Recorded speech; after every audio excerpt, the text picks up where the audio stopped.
Hello and welcome to the YouTube podcast series of Citiesabc and Open Business Council. I'm Hilton Supra, the Vice Chairman of the Ztudium Group, and today I have the pleasure of speaking to Enes Şehzade, Managing Director of FIMA PR, a public relations and business communications company that specializes in various tech sectors. So this is where we interview people who are changing the world, people who are inspiring us with their achievements, their creativity, their acumen, and the use of technology. Now, in previous interviews, we have interviewed over 300 amazing people, achieving more than 15 million views on YouTube. Now, this interview series on Citiesabc is in partnership with our platform's Open Business Council, which is a Web 3.0 for IR-based platform, utilizing technologies that employ the use of truth and trust through the unique corporate digital identity using blockchain and the deployment of data analytics, AI, and machine learning. So, Enes, welcome to our podcast, and tell me, where are you? Thank you, Hilton. I'm right now in Istanbul, in Turkey. What a wonderful city that is. I visited that many years ago, and I would love to go back. Well, you're most welcome here, and we are waiting again and again. Brilliant. So now you are in Istanbul. Your background is, you were brought up in Turkey. So tell us a little bit about your background. For sure. Thank you again, Hilton, for this wonderful opportunity, and a warm welcome to all our distinguished listeners tuning into this insightful podcast.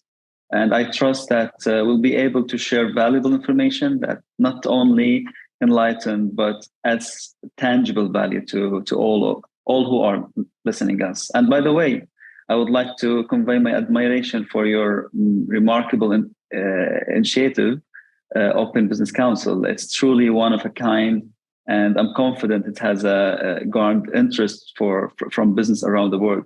So fostering connections among them. So I hope all the best for you in journey. Thank you very much. It's like bringing up a baby. Yeah, exactly, baby. Yeah. So back to your question, actually, my journey began in Kuwait, where I was raised in a middle-class family that was rich in ambitious and inspiration. Especially my father, a figure who held significant roles in intercontinental businesses. So served as my beacon in the world of commerce. And many of our conversations revolved around business, which instilled in me a profound understanding and curiosity from a young stage. So when I embarked on my university education, I chose a major in business administration with a focusing on finance and banking, and subjects I found immensely engaging. So interestingly, my circle wasn't limited to peers my age. Actually, I found myself drawn to company owners, entrepreneurs, and also professors at the college. So who provided the unique insights and perspective for sure. And during my university years, I had the opportunity to intern in Germany. So I was in Germany with the Spar Bank, and where I was captivated my intersection of banking, economics, and the dynamism of the ecosystem. So simultaneously, I kept keen eye on emerging technology, trending, and recognizing the synergy between finance and innovation. So this is the part that I love it. So this blend of education and real-world exposure, coupled with right now an 11 years business journey across diverse markets like GCC, MENA, and Turkey, has shaped me into a flexible and adaptive person. So my experience had taught me how to tailor strategies to different cultures and challenges, enhancing my ability to drive success in the complex of ever-changing business landscape. So that's me. Yeah, you had a very full-on and very mentor-like experience when you were growing up, and your background. And then, of course, you said when you studied in a university, you went. I think it was Heidelberg that you were where? No, it was in Saxony. I think it's like Saxony. Saxony, in the north, south Germany somehow. Yes. Yeah. And then you worked with Spar Banking. So tell us a little bit about your experience there. For an internship, actually, it was for 2 months. It was for operations, starting from the customer service in the branch until the operation management, until the management of the branch. Then we went to the headquarters. We understand how they think of financial analysis, how they manage the saving amounts, deposit amounts, and the current accounts. I'm sorry, saving accounts, deposit accounts, and current accounts. So it was so nice journey over there for that part.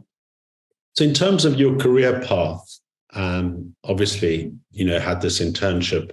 What did you do after that, and what were your motivations and inspirations for the path that you followed? Oh, thank you for this question. Actually, let me take you on a journey. It's a little bit, actually, one filled with unexpected twists and turns that shaped my path into the world of public relations and strategic growth. It all began in the classroom, actually, where my passion for finance bloomed. I was enamored with my studies, constantly achieving high marks, and setting my sights on the future as a financial analyst. So this was my thought. But actually, after graduation, I took my first step into the financial world, landing a junior analyst, a financial analyst as a position.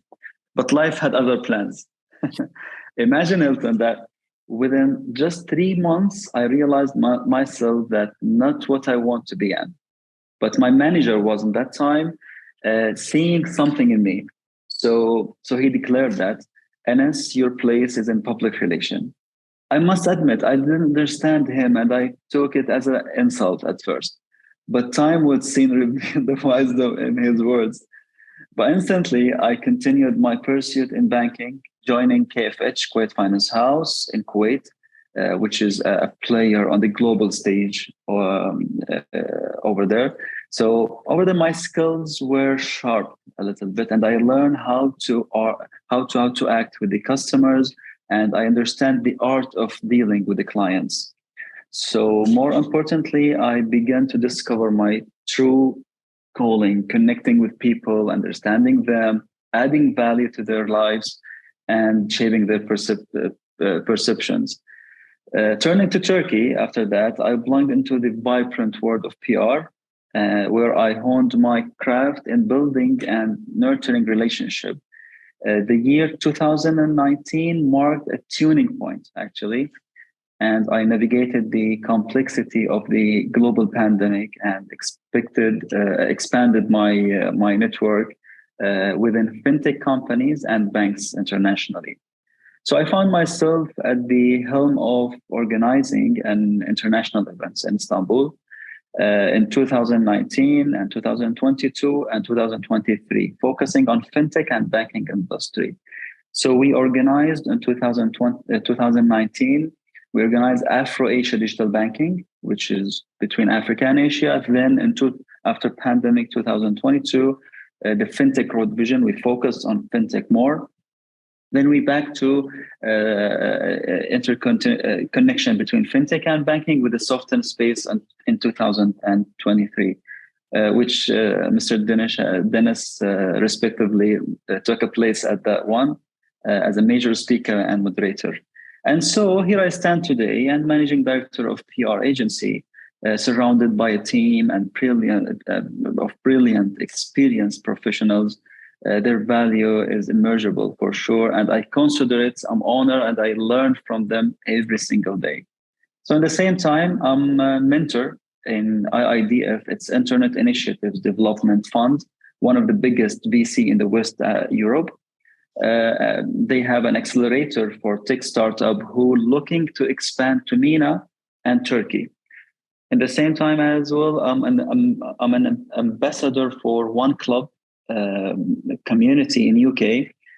This club is for high-level tech people enthusiastic in blockchain and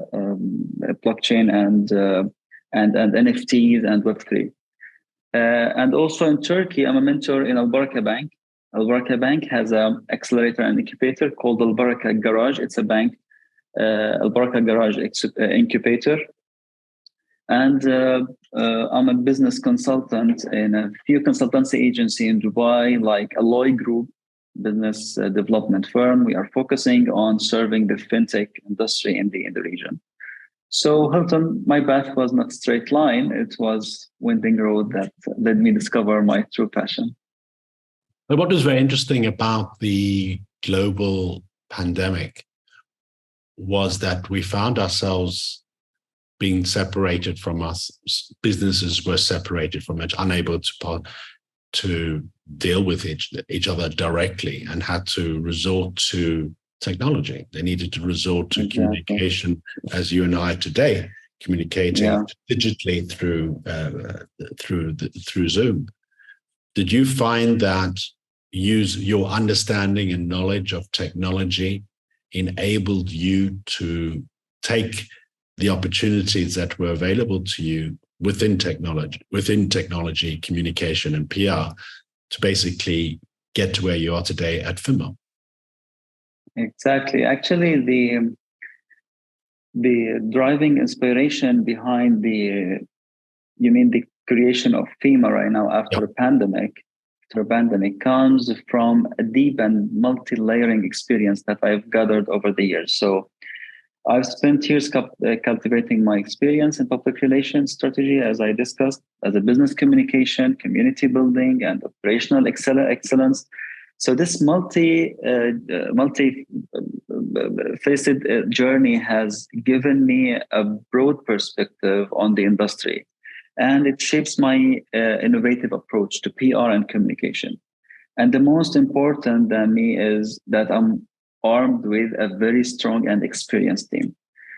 My background in a banking sector, coupled with my extensive experience in various roles across different countries and culture, allowed me to understand the nuanced challenge and opportunities that businesses in the fintech and technology sector face. So, and I realized that there was a need for a specialized PR marketing agency that could bridge the gap between the traditional PR strategies and the evolving demands of this dynamic of industry. So yeah, FIMA born from this vision as a dream to create a place where innovation meets execution, where strategy aligns with the client's goals, and where communication transcend mere messages for foster real connection and the growth. So that's it. Our philosophy at FIMA, and it's not just about promoting a product or services. It's about crafting stories, building communities that engage and drive strategies, deliver tangible results to the client. So Hilton, in this world where technology is constantly evolving and the market landscape is ever shifting. So for that, FIMA stands as as a beacon of innovation and reliability. So our success stems from our ability to adapt, to learn, to continually push our boundaries and what's possible in PR and communication we can do. I mean, the basic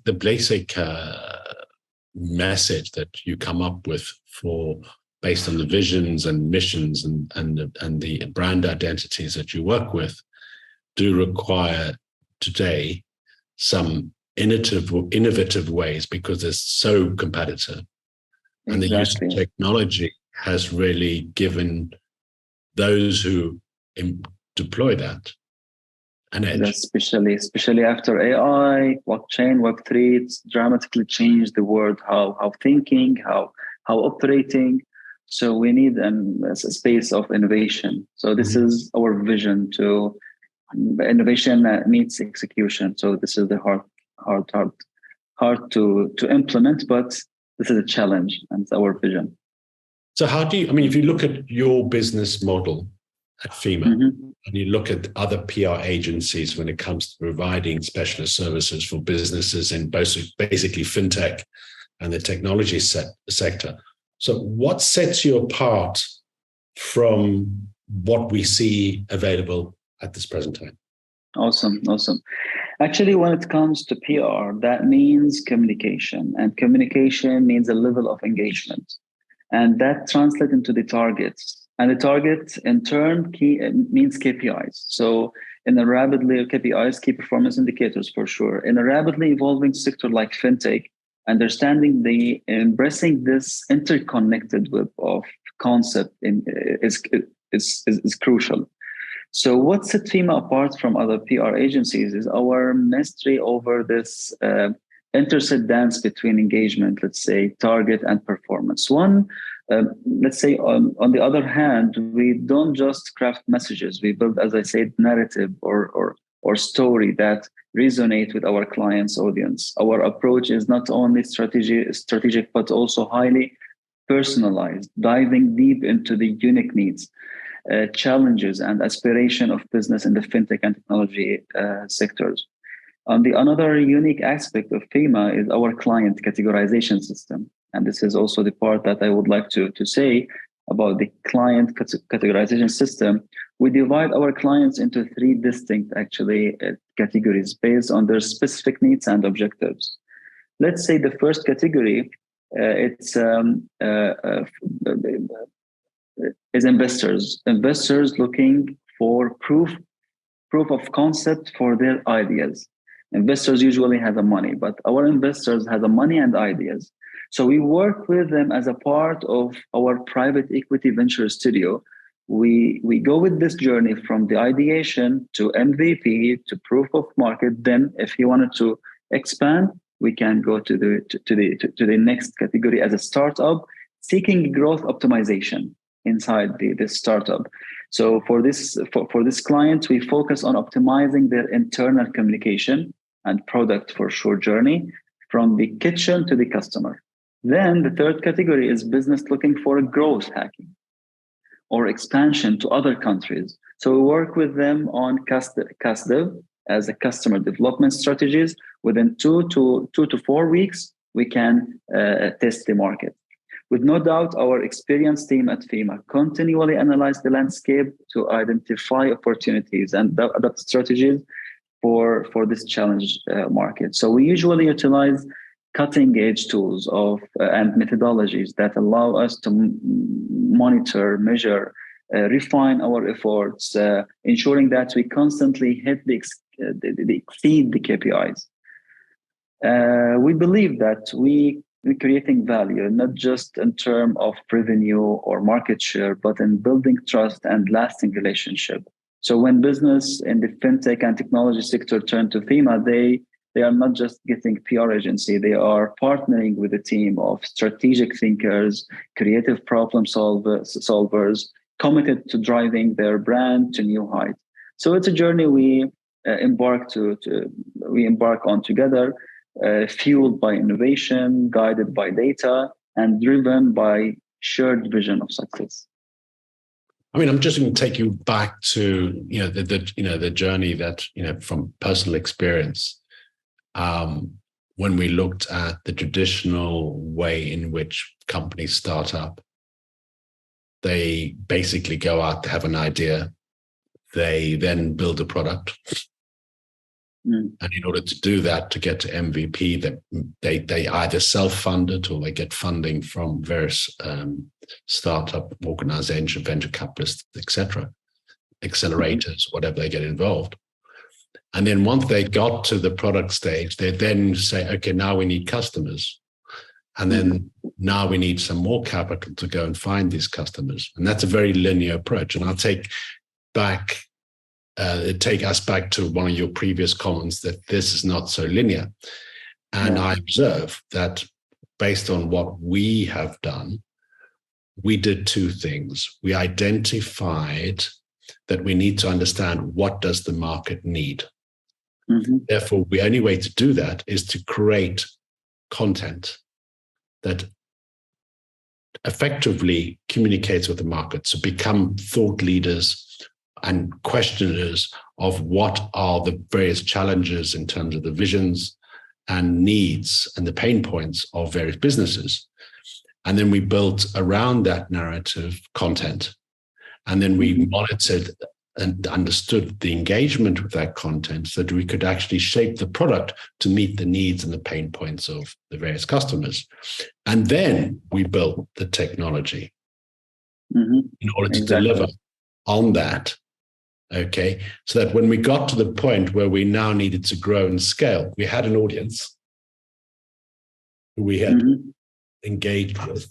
You know, and our platforms cover 2 million unique visitors per month, purely through engagement on good content on various subjects that may be interesting. And so we understand from that level of engagement what their needs are.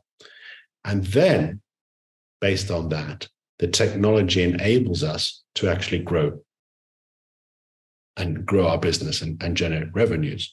So I know I've gone a little bit off piste here, but can you just tell me a little bit about when you're engaging with your customers and their customer journey, what processes do you put in place to ensure that you actually, by the time they need to grow, that they're actually growing and meeting the needs of the customer?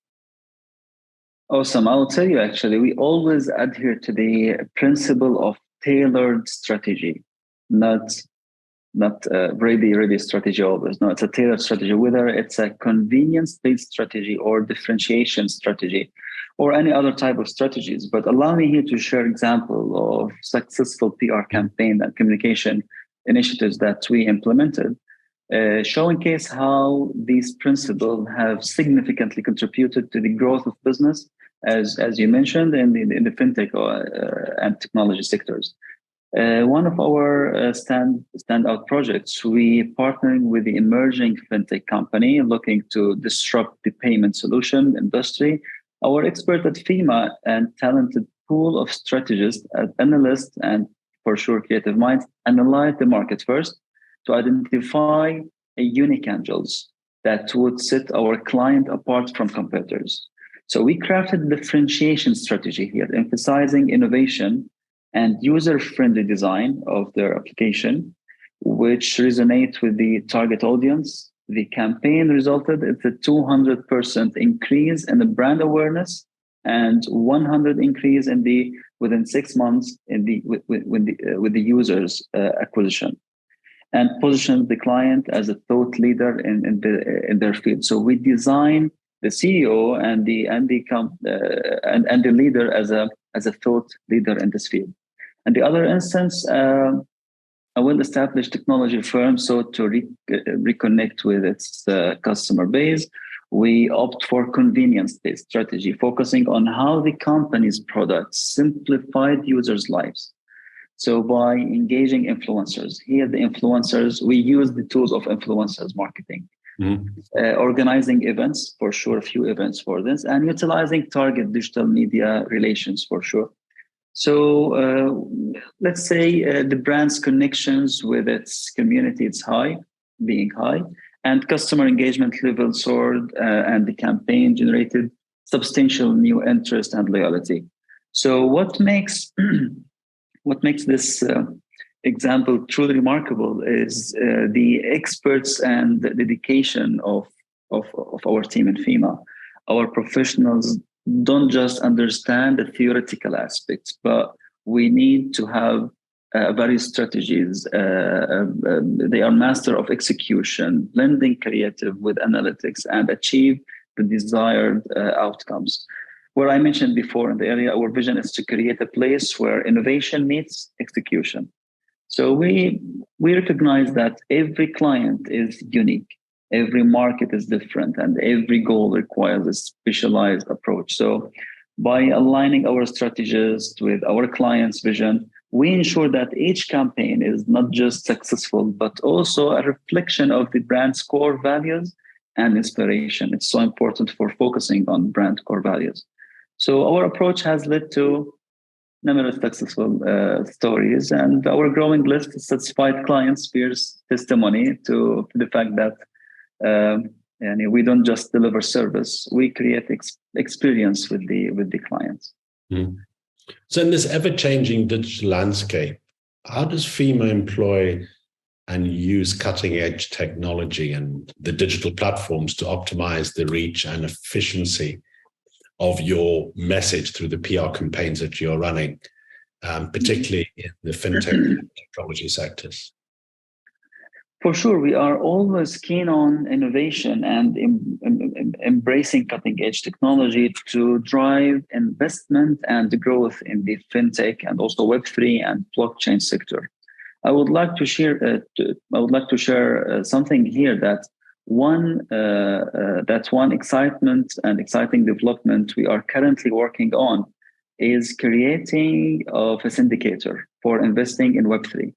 Fintech and blockchain projects. So this syndicator is a platform built on a principle of DAO, decentralized autonomous organization.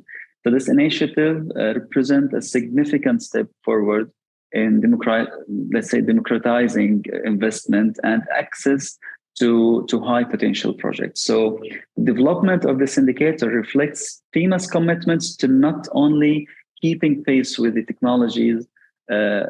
technological advancement, but also, let's say, actively contributing to evolution of the investment landscape. It's a testament to our belief in the transformative potential of Web3 for sure and blockchain, and our dedicating to creating opportunities that resonate with the needs and inspiration of modern investors. In a sense, this initiative is not just about investment. It's about building a bridge, connecting people with opportunities for sure, as you know, and fostering a new era of financial inclusivity and innovation. It's ambitious project, as our vision is to create a worldwide investment platform that helps anyone stand on this planet can invest in anywhere. This project, because it's on DAO. That's very, very exciting. I mean, obviously they have some challenges from a regulatory perspective. Yeah. I'm very familiar with. But in terms of you mentioned it before a few times. Yes, you're using technology, but can you tell us a little bit about the role that data analytics, which you've alluded to, play in FIMA's PR and communication strategy with your fintech and technology clients? And how do you use that data as like a feedback loop to optimize the future campaigns? Yeah, sure. As I mentioned, Hilton, previously, when it comes to PR terms into KPIs, which emphasize that everything must be measured in our campaigns. Mm-hmm. So the beauty of public relation in today's digital age lies in the ability to quantify success and monitor performance through precise metrics.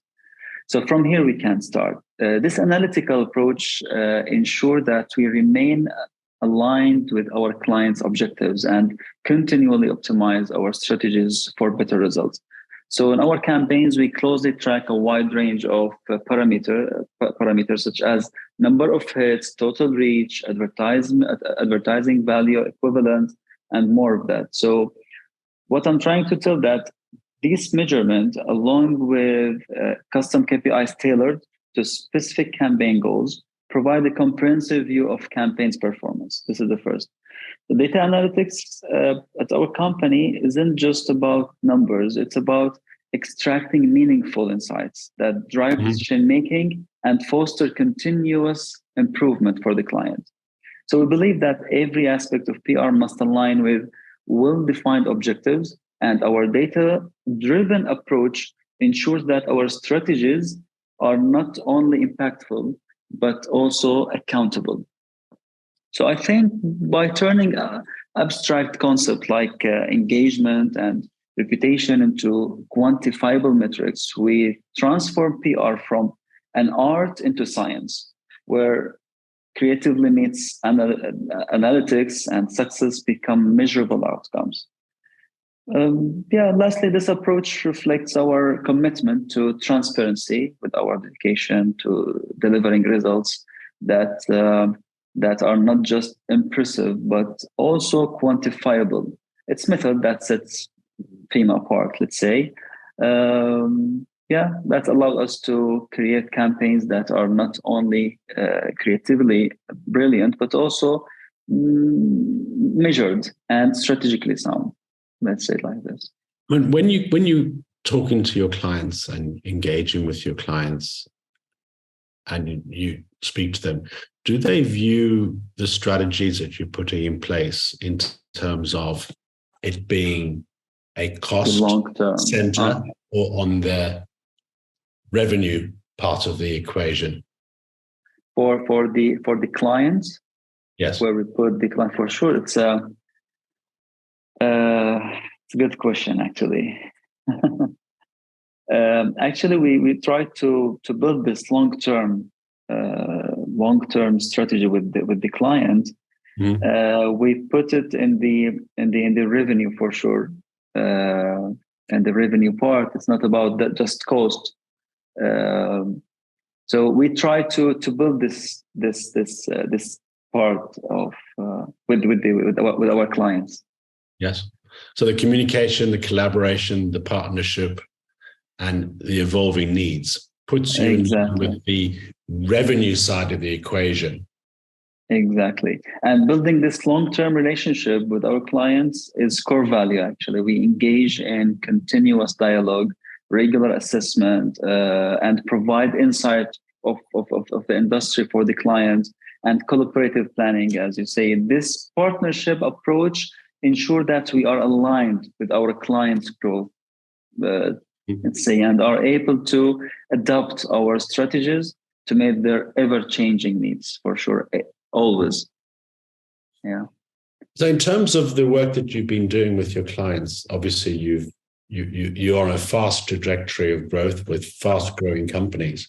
So tell us a little about your accolades and recognitions that FINMA has received for its exceptional PR and corporate communication services that you've done for your fintech and technology clients. And just tell us a little bit about that business growth. Sure. Actually, lastly, FIMA got the award as a best modern logo designs that revolutionized brand identities from Design Rush platform from USA. The story behind the logo is our client asked for a logo for a metaverse club, and his vision to collect, aggregate, and attracted a high-level brands. So, and people for sure, and institutions in the metaverse industry. And wanted this to establish in Dubai. So we focused on 4 standouts features. Started first with the name, as we created the name as a Luxyverse Club. And the second, we make it as a horizontal layout. So we make it look effortlessly elegant and makes it easier for artists to use the logo in a brand or website design. And the third, we make stylish typography, like thin and seemingly, let's say, light white. And fourth, we used luxurious color plates, used deep purple and black as the primary color, let's say, usually associated with the luxury and power. That sounds very interesting. But in terms of the impact of the brand and the strategies that you put in place, what excites you? For branding, let's say? Yeah. Actually, starting with this excites me for building the brand. Start from the name until the how people say the name, how people think about this name. Mm-hmm. So this is what excites me once we are working on the building the brands. Mm-hmm. Because you do reference a lot in your material, you talk about voice. The voice of the brand. Yes. Yes. You talk about that a lot. So it has to resonate with the people you're communicating and talking to people, where the voice is a primary component. But the core job of PR is a communication, internal communication, external communication with people, always communication. So this is the most important. Yeah. I mean, I was reading about you, and you talk about ingenious PR strategies. Can you give us some examples or some guerrilla-like strategies that you've deployed, or some ingenious PR strategies that you put in place? One of our strategies in PR, we are offering for the clients who, let's say, the startup looking for investments from somewhere. So let's say we're offering them to build an awareness about the brand, around the brand, in the media, real media, in the top tier media, like let's say Forbes, New York Times, Khalij Times. It depends on the area.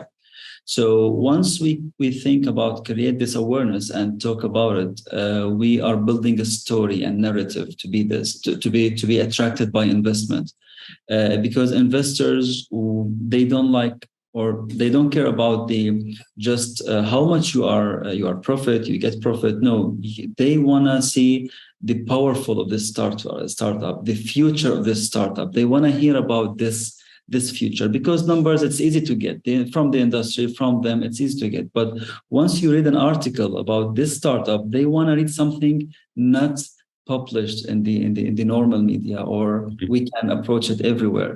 I want to hear about your story, your pain and gain. So we try to build this awareness about around the startup or the company looking for this. So this is one of our strategies. That's very interesting. You basically humanizing the brand message, so that the message resonates between the customer and the provider of the service. Exactly. Yeah. So the two are in sync. Yeah. So going forward, in terms of the technologies that you use, you touch a little bit upon the metaverse. You talked about augmented reality a little bit. Mm-hmm. This is all very, very new. And all the experiences that are being developed today by those who are on the leading edge of technologies and building these type of experiences, is accelerating very, very, very fast. Where do you see FIMA in the future contributing to the adoption and comfort of people who are now moving away from, not away from the world, but bridging that gap between the real world and the digital world, creating real utility, real experiences that resonate with customers, and of course benefit the provider of those goods and services who are engaging in developing and building those experiences? Awesome. Actually, Hilton, we can't estimate the future shape of, let's say, the future shape, the shape of the future with this technology of metaverse, of blockchain. Okay, we feel it, we use it, we have a lot of studies and expectation and deep research about this, but still we are just in the beginning of this era. So what we are trying to do is to understand this industry more, try to contribute with the clients together. Actually, we are learning with our clients. Clients needs strategic, needs insights, needs ideas, needs power, needs innovation. So we have this part. We don't have let's say we don't have the recipe of the metaverse, of blockchain, but we can help them to together, let's see the future together. So FIMA trying to attract this level of customers and metaverse and blockchain, try to contribute with its own project, as I said, as a syndicator for investing in this projects of blockchain, metaverse. So we are trying to find ourselves in somewhere in this era, but for sure we will be there. But where exactly, I don't have a vision right now. I don't think the world right now has a vision of this future too much. But as a FIMA, we don't have this vision where we're gonna be, but we are with this industry, with our clients. Yeah, we're going in that direction, and it can become a complete dystopian world, or it can become a complete flop. Or there are those businesses that will embrace their technologies with their existing customers and take them on that journey in order to enhance the experience of the service or the brand, Definitely, etc., going forward. Enes, this is a very, very interesting hour that we spent with you. Appreciate it. Thanks Very a lot. much indeed. I would like to thank you and to thanks all the listener for this channel. And I hope you all the best with your job, with this channel. And thanks a lot for having me here again. And thank you for your time. No, it's been a delight. Thank you very much. But tell me, how do people get in touch with you? For sure, I have my LinkedIn, Enes Şehzade. Through my LinkedIn, you can find my email number and also by FIMA, fintechmatcher.com. So most welcome for anyone wanted to have the journey together, for sure. Enes Şehzade, thank you very much indeed. Thank you. Thank you for viewing and engaging with today's podcast. If you're interested in knowing more about citiesabc.com with openbusinesscouncil.org, go to our platforms, as well as you can also find me on social media and direct message me, Hilton Supra, on Twitter, LinkedIn, and Instagram. And do go to the other interviews we have done on YouTube. And don't forget to like and comment. So thank you very much for your time and engaging with this interview today on Citiesabc.